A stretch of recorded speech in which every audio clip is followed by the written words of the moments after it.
Station में 2022 सितंबर में एक गुना दाखिल किया था, जिसमें कंप्लेनेंट एक non banking financial company KGMC नाम की है।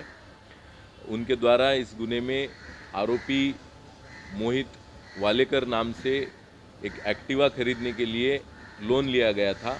उस लोन को आरोपी ने नहीं भरा, इस वजह से उन्होंने और ये आरोपी बाद में एब्सकॉन्ड हो गया था, तो उन्होंने पुलिस स्टेशन में गुना दाखिल किया था। इस गुने के जांच के दरमियान इसको 23 अक्टूबर 2023 में लगभग 10 दिन पहले अरेस्ट किया गया।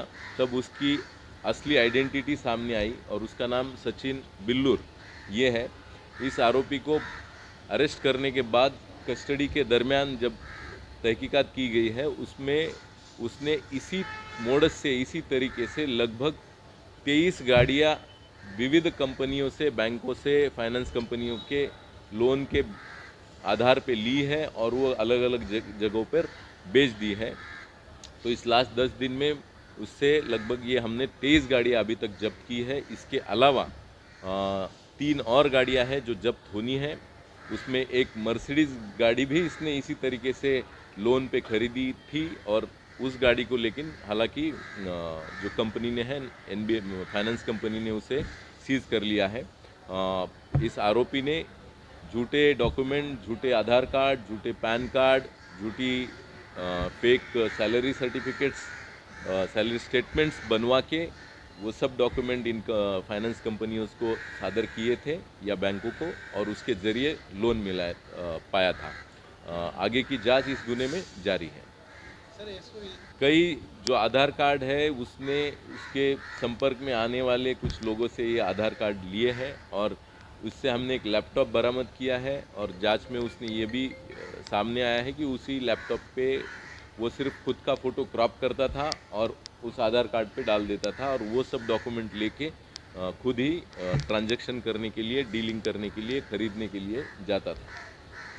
आरोपी का नाम है सचिन बिल्लूर। ये इसकी पढ़ाई जो है इसने बीई किया है और बाद में पोस्ट ग्रेजुएट एमई भी किया है और उसके बाद उसने 2013 तक कई सारे जॉब किए हैं। इसकी उम्र लगभग 49 साल है, 49 ईयर्स है। 2013 के बाद इसको जॉब नहीं थी, तो उसके बाद 2019 से 23 तक इसने ये लगभग 23-26 गाड़ियाँ जो है वो ली है और बेच के उसका कंपनियों को फंसा के पैसा कमाया है। की पढ़ाई जो है वो कोल्हापुर में 12वीं तक हुई है। बाद में उसने सांगली में इंजीनियरिंग कंप्लीट की है और पोस्ट ग्रेजुएशन इंजीनियरिंग जो है वो पुणे से इसने की है। नहीं, क्या है कि इसमें फाइनेंस कंपनी इस आरोपी के घर पे या ऑफिस पे जाती थी, जो उसने जहाँ से वो भाग जाता था उनको वहाँ पे गाड़ी नहीं मिलती थी, क्योंकि गाड़ी इसने बेच रखी है।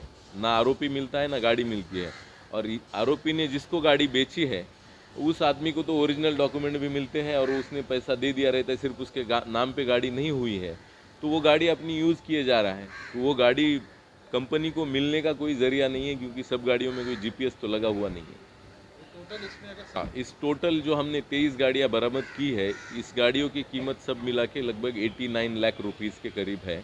और आगे 3 गाड़ियाँ और है, जिसमें एक मर्सिडीज़ भी है जो 40 लाख की मर्सिडीज़ है, जो at least company, finance company track कर पाई, क्योंकि उसका जीपीएस वगैरह था, तो वो गाड़ी उन्होंने सीज कर ली। 2-3 चीज़ें हैं कि किसी भी आम इंसान ने उसका आधार कार्ड और पैन कार्ड जो भी डिटेल्स है वो इजीली किसी के साथ शेयर नहीं करना चाहिए।